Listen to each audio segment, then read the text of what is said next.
Saint کی 6 نشستوں پر ضمنی الیکشن 4 پر پیپلز پارٹی کے امیدوار کامیاب۔ اسلام آباد کی سیٹ پر یوسف رضا گیلانی سینیٹر منتخب۔ یوسف رضا گیلانی نے 204 ووٹ حاصل کیے۔ سنی اتحاد کونسل کے الیاس مہربان صرف 88 ووٹ حاصل کر سکے۔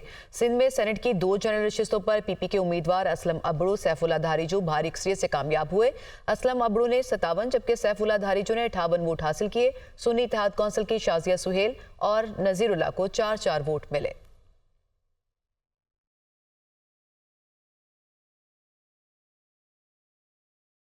پشاور ہائی کورٹ نے سنی اتحاد کونسل کی مخصوص نشستوں کے لیے درخواستیں خارج کر دیں۔ عدالت کے 5 رکنی بینچ نے متفقہ طور پر فیصلہ سنا دیا۔ سیاسی جماعت کو مخصوص نشستیں مل سکتی ہیں، آزاد امیدواروں کو نہیں۔ سنی اتحاد کونسل کے چیئرمین نے تو خود بھی آزاد حیثیت میں الیکشن لڑا۔ آپ نے ایک ایسی جماعت میں شمولیت اختیار کر لی جس کے پاس ایک سیٹ بھی نہیں، مخصوص نشستیں کیوں دوسری جماعتوں کو نہ دی جائیں؟ عدالت کے دوران سماعت ریمارکس، کسی اور جماعت کی مخصوص سیٹ کسی اور کو نہیں دی جا سکتی۔ تحریک انصاف کا 23 مارچ کو جلسہ کرنے کا اعلان بیرسٹر گوہر خان نے بتا دیا۔ 16 مارچ تک جلسے کی جگہ کا اعلان کر دیا جائے گا۔ تحریک انصاف کے جیتے ہوئے امیدواروں کو دوبارہ گنتی کے ذریعے ہرانے کی کوشش کی جا رہی ہے۔ انہوں نے راولپنڈی میں میڈیا سے گفتگو کے دوران مزید کہا کہ پشاور ہائی کورٹ کا فیصلہ سپریم کورٹ میں چیلنج کریں گے۔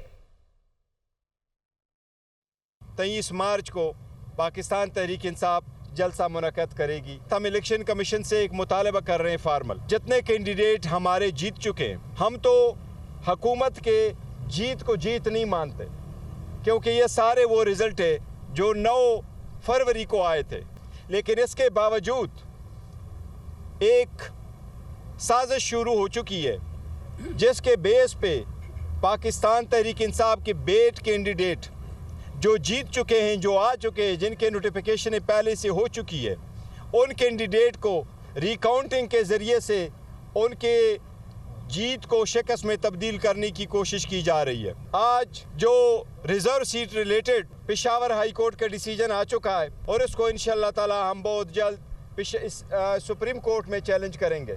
ہماری سپریم کورٹ سے درخواست ہوگی کہ اس پہ جلد لارجر بینچ بنا کے اسے جلد سے جلد فیصلہ کیا جائے۔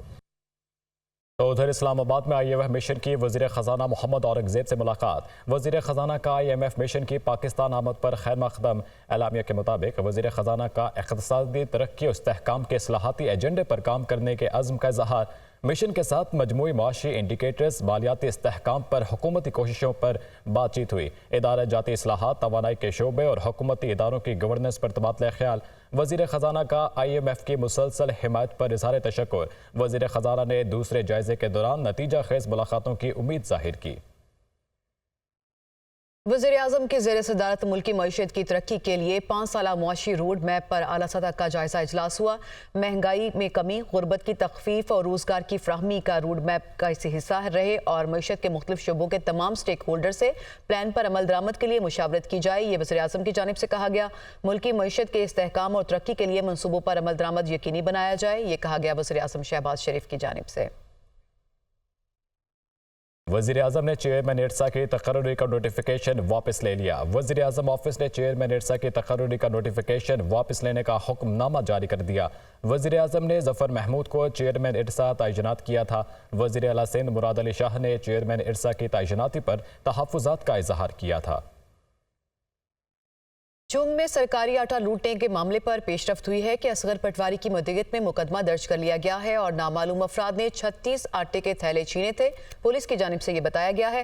مقدمے میں 12 نامعلوم افراد کے خلاف چوری اور کار سرکار میں مداخلت کا مقدمہ درج ہوا۔ آٹا لوٹنے کا واقعہ گزشتہ روز نواحی گاؤں گوپے رائے میں پیش آیا تھا۔ آپ کو بتائیں کہ لاہور میں یہ آٹا لوٹنے کا معاملہ ہے اور اس معاملے پر پیش رفت یہ ہوئی ہے کہ اصغر پٹواری کی مدیت میں مقدمہ درج کر لیا گیا ہے۔ پولیس نے یہ بتایا ہے کہ نامعلوم افراد نے 36 آٹے کے تھیلے چھینے تھے۔ کمانڈر بحرین نیشنل گارڈ شیخ محمد بن عیسیٰ کا ایئر ہیڈ کوارٹر اسلام آباد کا دورہ۔ Chief of air staff air marshal Zaheer Ahmed Babar Sidhu سے ملاقات کی۔ ڈرون ٹیکنالوجی، سائبر اور نیٹ ورکنگ ڈومین میں تعاون پر تبادلہ خیال کیا۔ کمانڈر بحرین نیشنل گارڈ کا PAF سائبر کمانڈ کا بھی دورہ۔ بحرینی کمانڈر کو پاک فضائیہ کی آپریشنل صلاحیتوں کے بارے میں بریفنگ دی گئی۔ سائبر ڈومین میں PAF کی جانب سے کی جانے والی پیش رفت میں گہری دلچسپی کا اظہار ان کی جانب سے کیا گیا اور ایئر چیف کی بحرین کی مسلح افواج کی ٹیکنیکل فریم ورک کو مضبوط بنانے کے لیے مکمل تعاون کی یقین دہانی۔